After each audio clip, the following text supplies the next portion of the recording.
નમસ્કાર, હું છું કિરણ કાપુરે. તમે જોઈ રહ્યા છો નવજીવન ન્યૂઝ. વરિષ્ઠ પત્રકાર પ્રશાંત દયાળ આપણી સાથે છે.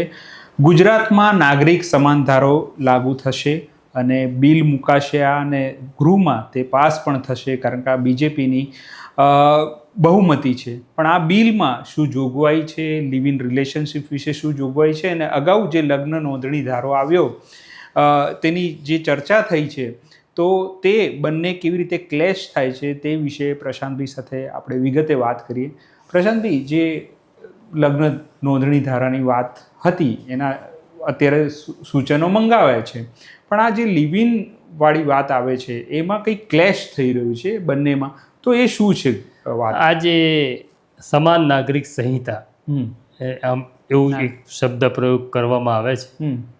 ગુજરાત સમાન નાગરિક સંહિતા અથવા ધારો એ બહુ મજાનો છે. આમ તો મનોરંજક કહી શકાય એ પ્રકારનો છે. આપણે એની આગળ ડિટેલમાં વાત કરીશું, પણ એમાં એક જોગવાઈ છે લિવિનમાં રહેવાની.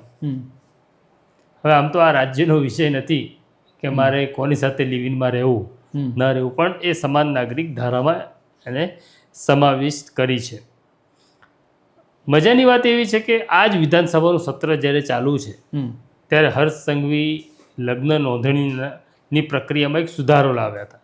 એ સુધારો લાવવાનું કારણ એવું હતું કે કેટલાક સમાજો દ્વારા એવી માગણી કરવામાં આવી હતી કે અમારા દીકરા દીકરી અમારી ઈચ્છા વિરુદ્ધ ભાગીને લગ્ન કરે છે, એને રોકવા જોઈએ.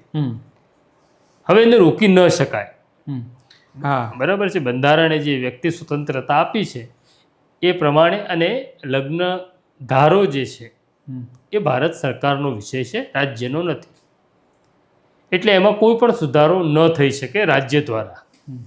પણ હવે ચૂંટણી નજીક છે, પંચાયતની ચૂંટણી આવશે, પછી આવતા વર્ષે વિધાનસભાની ચૂંટણી આવશે, એટલે હર્ષભાઈએ એક ચિંગમ આપી દીધી બધાને, બધા સમાજને, કે અમે સુધારો લાવી રહ્યા છીએ લગ્ન નોંધણી પ્રક્રિયામાં. જેમાં એવું લાવ્યા કે કોઈ દીકરો કે દીકરી ભાગીને લગ્ન કરવા માગતા હોય તો મા બાપની મંજૂરી અનિવાર્ય છે. હવે મા બાપ જો રાજી હોય તો ભાગવાની જરૂર જ નથી. તો બહુ ધામધૂમથી લગ્ન થઈ જાય. આ ટકવાનું પણ નથી, કારણ કે 18 વર્ષની છોકરી અને 21 વર્ષના છોકરાએ ક્યાં લગ્ન કરવું એમનો અધિકાર છે. આ મામલો આજે નહીં તો કાલે હાઈકોર્ટ કે સુપ્રીમ કોર્ટમાં જશે, એટલે એનું સુરસુર્યું થવાનું છે. એ સરકારને પણ ખબર છે. પણ ચૂંટણી સામે છે એટલે હમણાં ચિંગમ આપી દીધી, બધા રાજી થઈ ગયા છે. પછી એક નવું શરૂ થયું કિંજલ રબારીના લગ્ન પછી, કે હવે ચાલો દીકરીઓ પાછી લાવો. રબારી એવું કહે છે અમારી દીકરી અમે પાછી લાવીએ, ચૌધરી કહે છે અમે અમારી દીકરી પાછી લાવીએ, પટેલ કહે છે અમારી દીકરી પાછી લાવીએ. તો ભાઈ દીકરી એટલે કે રમકડું છે કે કોઈ ગીરવે મૂકેલી વસ્તુ છે તમે પાછી લાવો? તો એ શક્ય નથી. પણ છતાં આપણને બહુ મજા આવે છે આવી બધી શુલ્લક વસ્તુઓની ચર્ચા કરવામાં, અને કેટલાક લોકો આને બહુ મોટું સ્વરૂપ આપી દે છે. હવે આપણે સરકારની જ વાત કરી, સમાજની વાત નથી કરી, કારણ કે દેશ બંધારણથી ચાલે છે. સમાજના નીતિ નિયમોથી દેશ નથી ચાલતો. પણ સરકારે પેલી પ્રક્રિયામાં સુધારો કરવાની એક પ્રક્રિયા શરૂ કરી અને સૂચનો મંગાવ્યા. હવે સૂચનો નાગરિકો ક્યાં કરવાને એની પણ જાહેરાત કોઈ સરકાર કરતી નથી કે ભાઈ મારે આ સુધારા સામે કોઈ સૂચન કરવું છે સરકારને, કે વાંધો લેવો છે, તો ક્યાં કરવો તો ખબર નથી કોઈને. એ હજી એ નિયમોમાં સુધારો થયો નથી પ્રેમ લગ્નને લઈને. ત્યાં યુસીસીનું બિલ આવે છે, સમાન નાગરિક ધારાનું ગુજરાત બિલ લાવે છે. આ બીજું રાજ્ય છે મારા ખ્યાલથી ઉત્તરાખંડમાં. ઉત્તરાખંડ પહેલું રાજ્ય તો જ્યાં સમાન નાગરિક ધારો આવી ગયો. હવે સમાન નાગરિક ધારો એટલે શું? તો સમાન નાગરિક ધારો એટલે આપણે બધા સરખા હોવા જોઈએ, એના માટેનો ધારો હોવો જોઈએ. પણ એવું નથી. મુસલમાનો એવું માને છે કે અમારા અધિકારો ઉપર, અમારા ધાર્મિક અધિકારો ઉપર તરાપ છે. એની ચર્ચા તો કાલે થશે વિધાનસભાની અંદર, એ બધા મુદ્દાઓની થશે.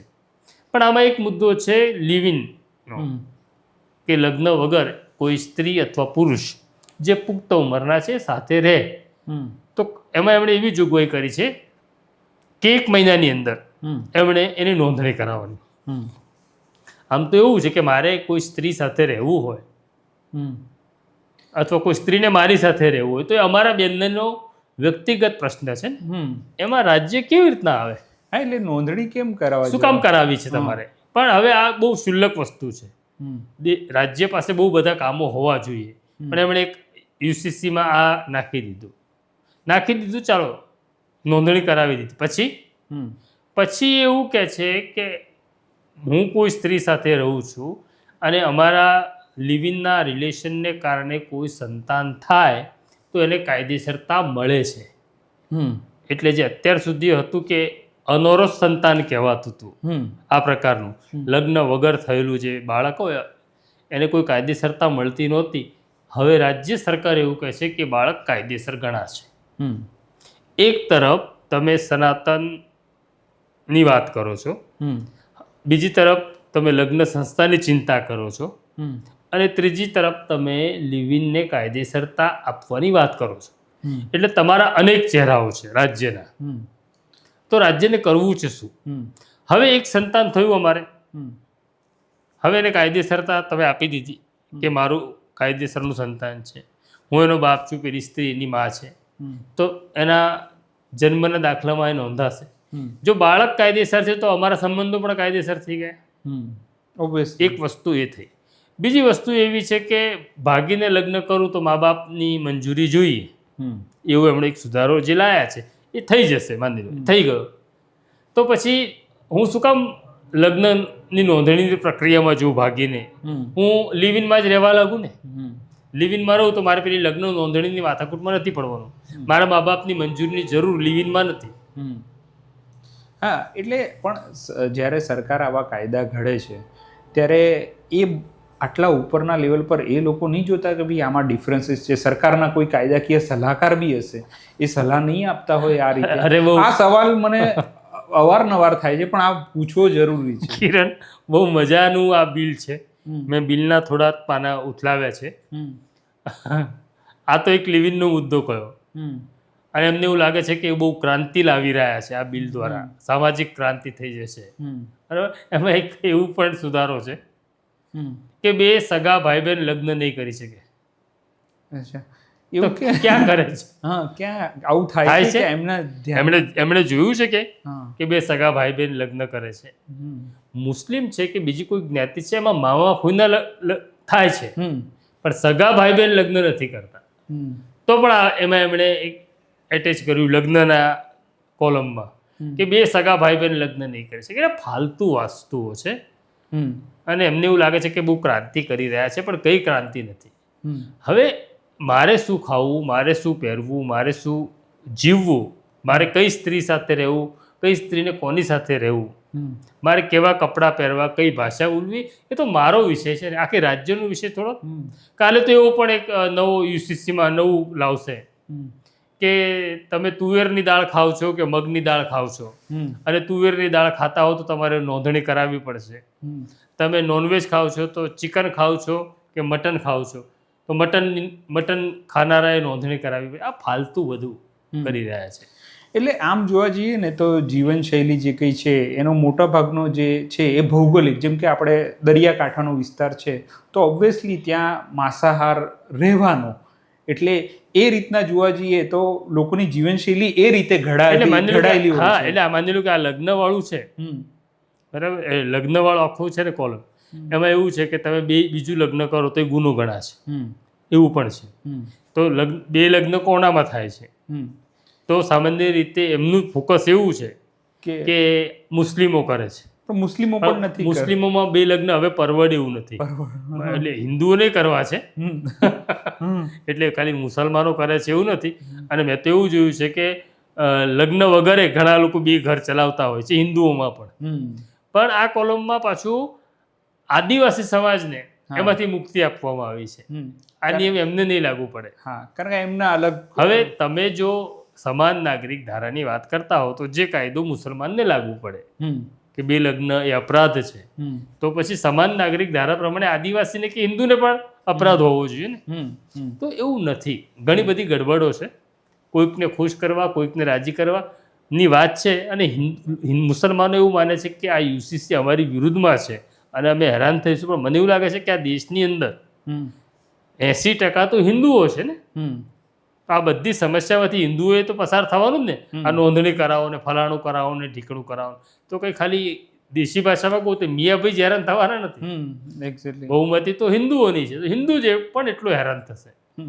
પણ આ લગ્ન નોંધણીવાળી વાત આવે છે એમાં તો સરકાર કાયદા કરે છે, પણ આ સમજો કે રબારી ચૌધરીનો જે વિવાદ થયો યુવતીને લઈને, જે પરિણીત યુવતીને લઈને, તો એમાં પછી સરકાર ક્યાંય આવતી નથી. સરકાર એવું કહે છે કે ભાઈ એમાં તમાશું જુએ છે સરકાર. એમાં બરાબર છે.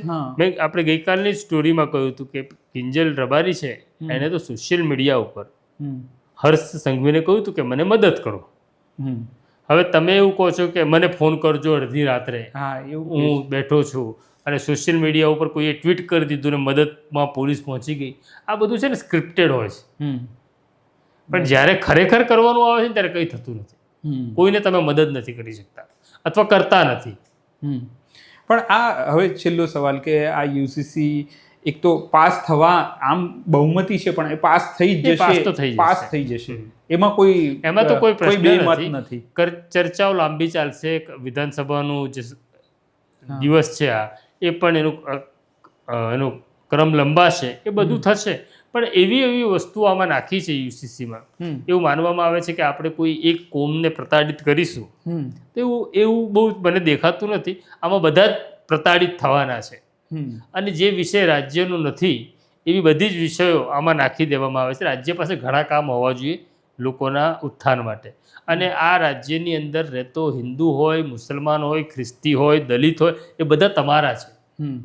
હા, એમાં કોઈ ભેદ, તમે સરકાર છો, તમે માય બાપ છો, તમે આવો ભેદ પાડીને અને તમે આ ભાષામાં વાત ન કરી શકો કે કોઈ સુરેશ સલમાન બનીને આવું કરશે તો ઢીકણું કરશે. આ બધું ફાલતુગીરી છે. તો આ હતી પ્રશાંતભાઈ સાથેની ચર્ચા જગાવનારું બિલ છે. આ બિલથી આમ સરકાર જે કરવા માંગે છે એના પોતાના એજન્ડા છે એ રીતે આખું બિલને જોઈ શકાય. બંધારણને તમે જોશો તો બંધારણને જે રીતના આપણા જે ઘડવૈયાઓ છે એમણે ઘડ્યું છે, તો એ બહુ એમાં વ્યાપક રીતે સમાનતા કે બીજા બધા જે ખ્યાલ છે એને એમણે સમાવ્યા છે. અને અત્યારે જે કંઈ સરકાર કરી રહી છે એમાં બહુ જ બધી તમને મર્યાદાઓ દેખાશે, જે પ્રશાંતભાઈએ વાત કરી. આ પ્રકારની સ્ટોરીઝ લઈને અમે આવતા રહીશું. નવજીવન ન્યૂઝ જોતા રહો. નમસ્કાર. વૈષ્ણવજન તો તેને કહીએ જે પીડ પરાઈ.